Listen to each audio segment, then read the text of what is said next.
Good morning, and thank you for joining us on Newsline for Friday, February the 7th of 2014. I'm Tra Thirakausan. In today's top stories, rice farmers nationwide have threatened to escalate their protests and urge the government to speedily distribute rice from the Rice Support Program. And in our business news, the Transport Ministry plans to enhance performance of the logistics sector with an aim of increasing the sector's annual income from 500 million baht to 1 billion baht. Taking a look now at today's headlines, Prime Minister and Defense Minister Yingluck Shinawatra has claimed that the dissolution of Parliament has disrupted the government's plan to pay farmers for the rice pledged. According to the Prime Minister, the government and related agencies have been looking for the best approach to making the payment, urging the public to understand that as a caretaker government, its power is limited.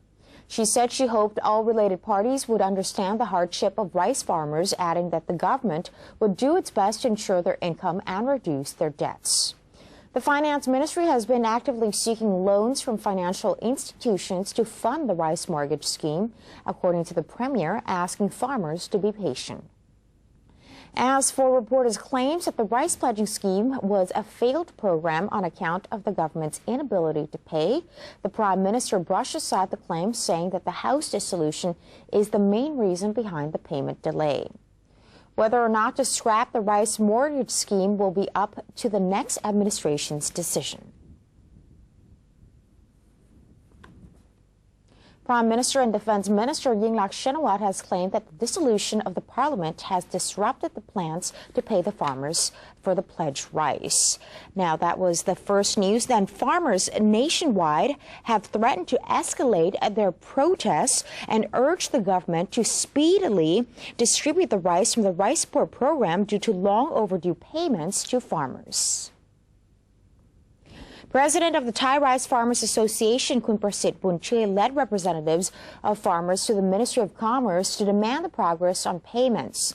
He said the protesters would talk to farmers across the country about the issue and that they might converge on the residence of the Prime Minister if they agreed to protest together.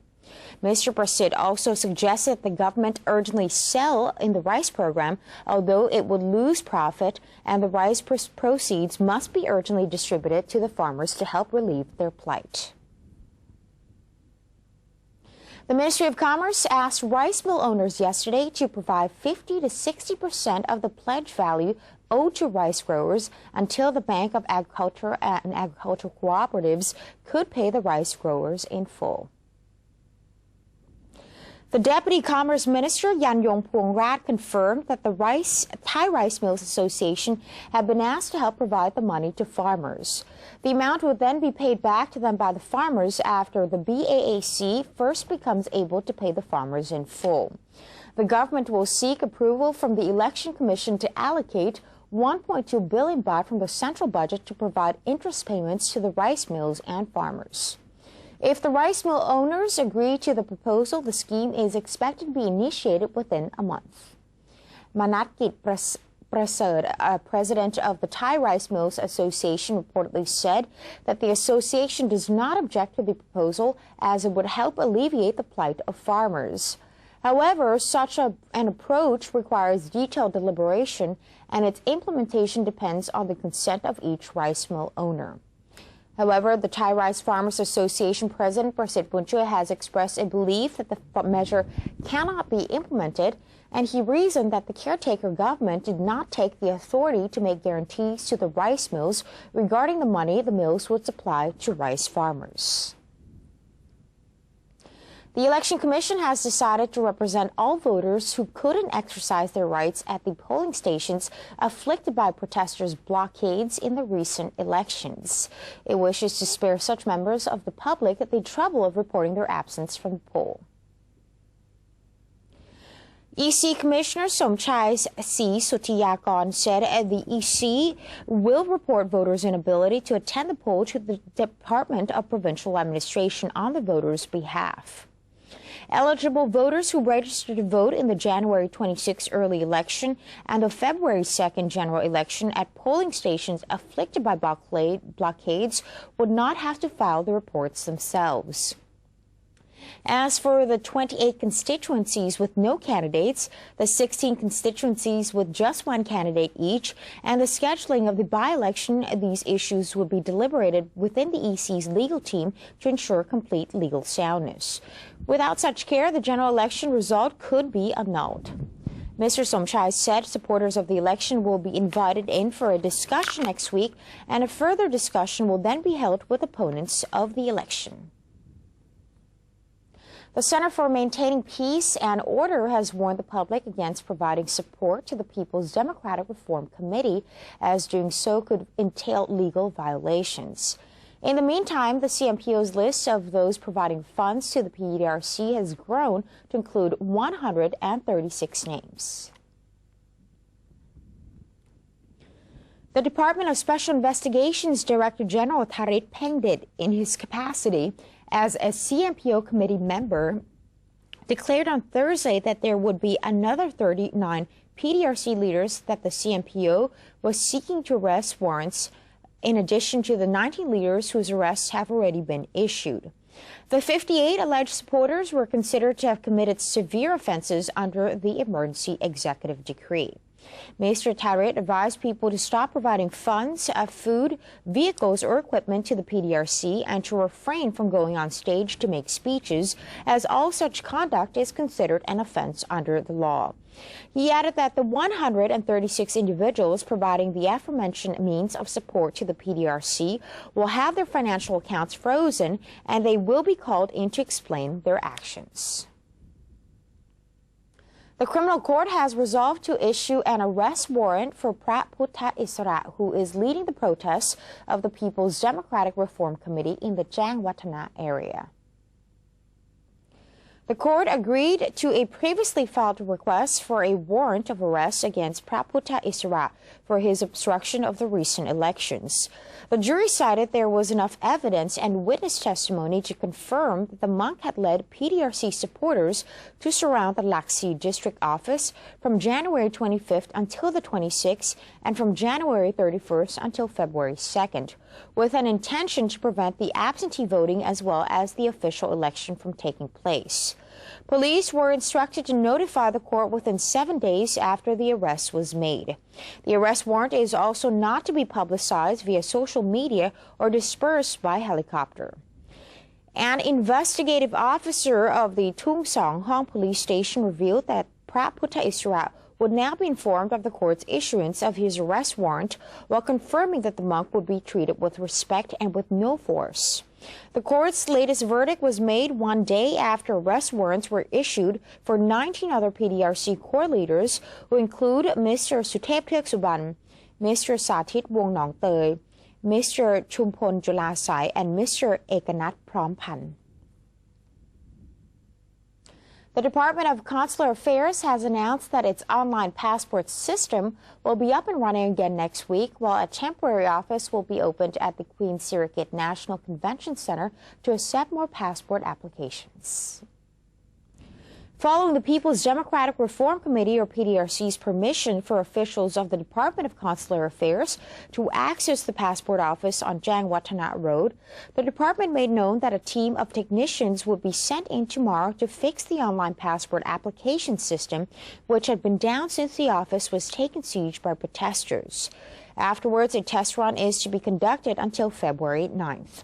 Once the system is operational again, the department will be able to provide passport services throughout the country, except at the Jangwatana branch, the Government Complex branch, the Ministry of Labor branch, the Surathani branch, and the Phuket branch. As a result, up to 7,000 passports will be issued on a daily basis, as opposed to the current rate of 3,650 passports, equivalent to 85% of the department's full capacity. In addition to the Bang Na and Pin Klau offices, a temporary passport center will be set up at the Queen Sirikit Convention Center from February 10th onwards to serve passport applicants within Bangkok and its vicinities. It is expected to be able to accommodate up to 600 applications each day, and since the department cannot yet resume its full services due to the ongoing protests, cooperation is being sought from passport applicants who are not traveling anytime soon to open the way for those in urgent need of receiving the services first.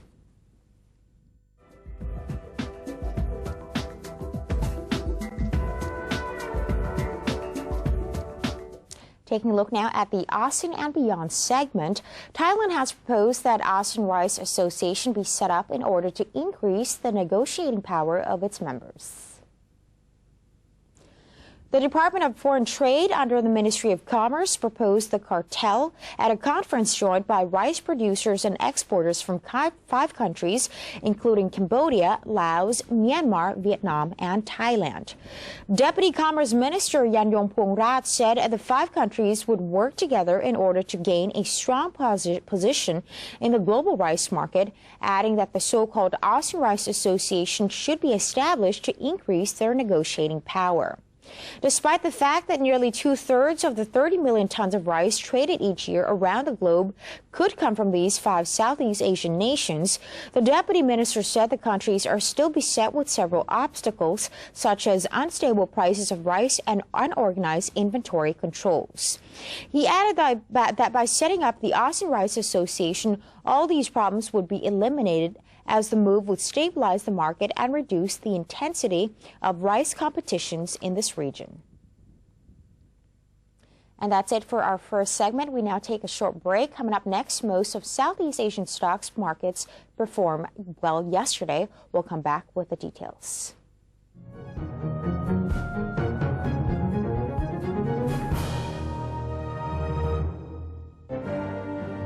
Open the world of information. Embrace public participation. Present Thainess to the world. New dimension of the government's public relations. The 80th anniversary of the Public Relations Department. Creative media for the society. Mobilizing Thailand towards the ASEAN community. มนุษย์ทำลายสมดุลทางธรรมชาติและมนุษย์ก็เป็นผู้ประสบภัยพิบัติจากธรรมชาติร่วมสร้างอนาคตลดภัยพิบัติระดมพลังพลิกฟื้นคืนผืนป่าในทุกชุมชนทั่วประเทศ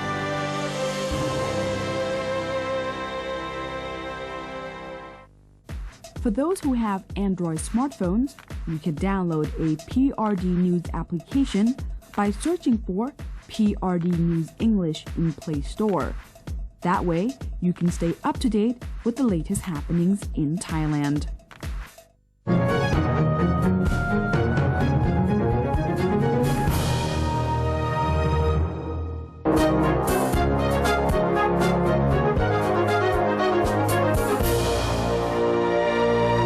Welcome back. You're watching Newsline. Transport Minister Chachat Siripan plans to enhance performance of the logistics sector with an aim of increasing the sector's annual income from 500 million baht to 1 billion baht. The comment was made during this inspection of the inland container depot in Lat Krabang district, a special train station equipped for handling and temporary storage, import and export container goods. According to the Transport Minister, the ICD handles only 1.3 million out of approximately 6 million containers of import and export goods that go through Lam Chabang port every year. Out of the 1.3 million containers, only 440,000 are transported via railroads. The rest are transported by trucks, causing heavy traffic jams, especially on motorways. In a bid to address the traffic gridlock caused by trucks carrying containers from ICD, the minister has instructed the State Railway Authority of Thailand to discuss with the Department of Highway regarding the construction of direct routes linking the ICD to the nearest motorway.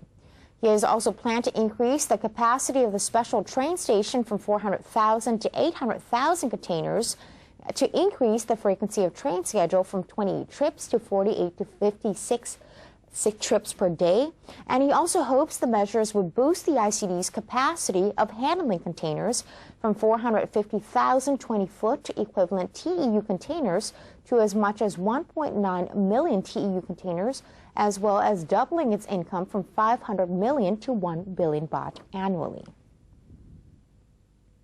The Tourism Authority of Thailand, or TAT, is holding a meeting with the Tourism Council of Thailand to discuss immediate marketing strategies to stimulate the country's tourism industry, with a focus on Hong Kong, as the island city has posted the highest level of travel warnings to Thailand. President of the Tourism Council of Thailand, or TCT, Piyaman Techapaiboon, revealed that TAT and TCT will meet for the first time to discuss an emergency marketing plan to stimulate growth in the Thai tourism industry. TCT has initially suggested two solutions to tackle the drop of travelers to the kingdom. The first is to clarify the actual demonstration situation to countries most sensitive to news reports, such as China, Japan, Korea, and especially Hong Kong. The second is to categorize countries that are less sensitive to the ongoing political tension, such as India, and to promote traveling within this group of travelers.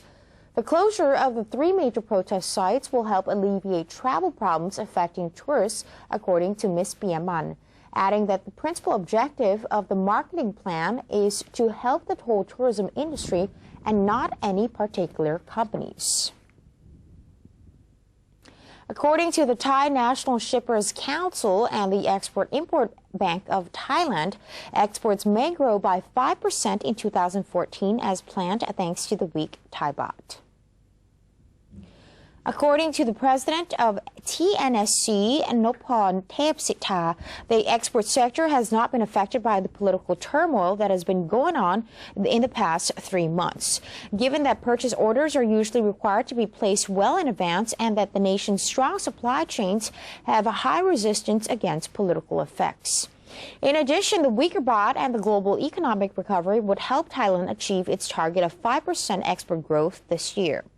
Exim Bank Chairman Kanit Sukhontaman echoed Mr. Nopon's view, saying that the contributing factors to Thailand's export growth include the rising purchasing power of major global markets such as the U.S. and expanding economies of Cambodia, Laos, Myanmar, and Vietnam.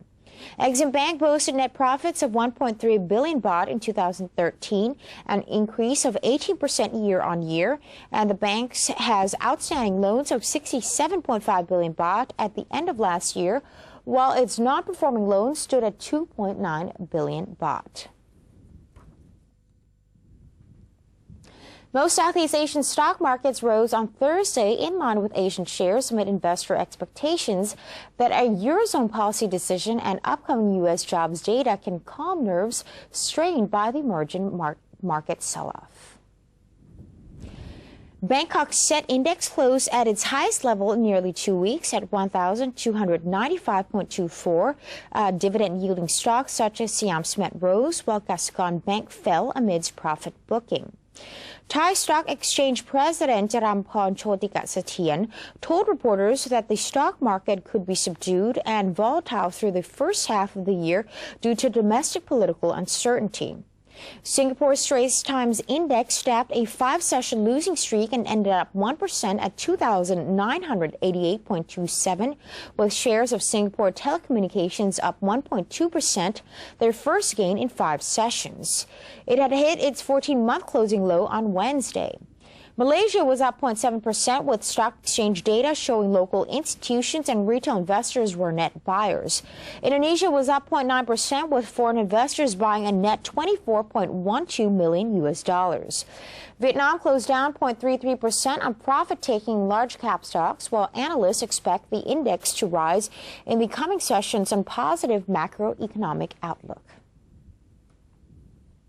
And before we take a short break, let's have a look at the exchange rates and commodity prices.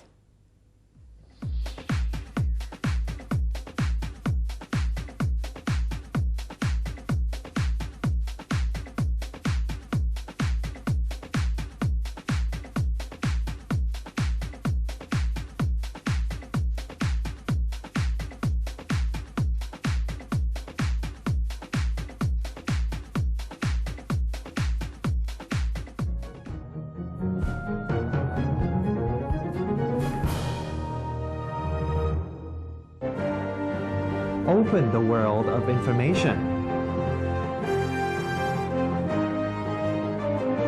Embrace public participation. present Thainess to the world. New dimension of the government's public relations. The 80th anniversary of the Public Relations Department. Creative media for the society. Mobilizing Thailand towards the ASEAN community. เมื่อมนุษย์ทำลายสมดุลทางธรรมชาติแล้วมนุษย์ก็เป็นผู้ประสบภัยพิบัติจากธรรมชาติร่วมสร้างอนาคตลดภัยพิบัติระดมพลังพลิกฟื้นคืนผืนป่าในทุกชุมชนทั่วประเทศ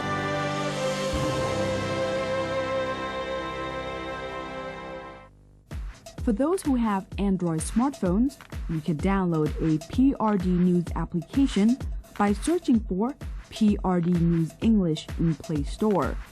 That way, you can stay up to date with the latest happenings in Thailand.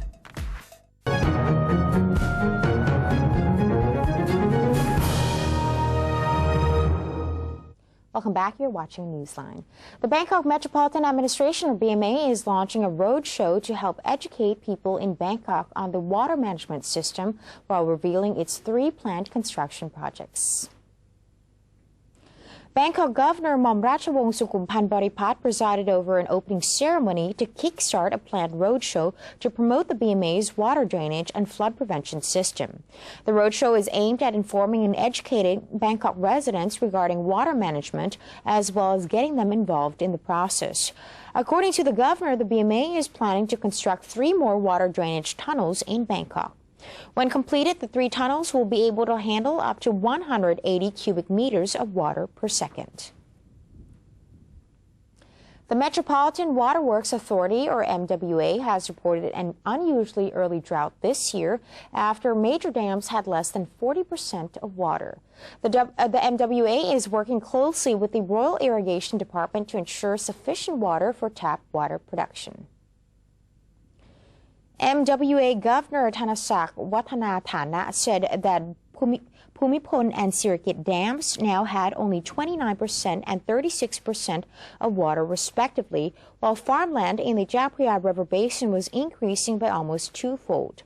People also used more water this year compared to 2013.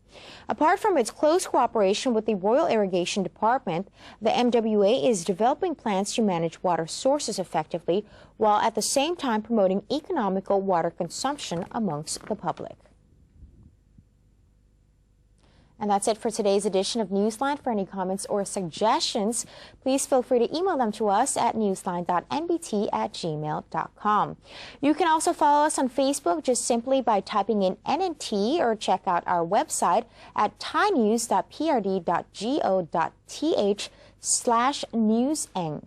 We're going to say goodbye now with footage of new additions to the Chiang Mai Night Safari Zoo, zebras. Have a wonderful weekend. I'm Prathida Kausan. Swadee ka.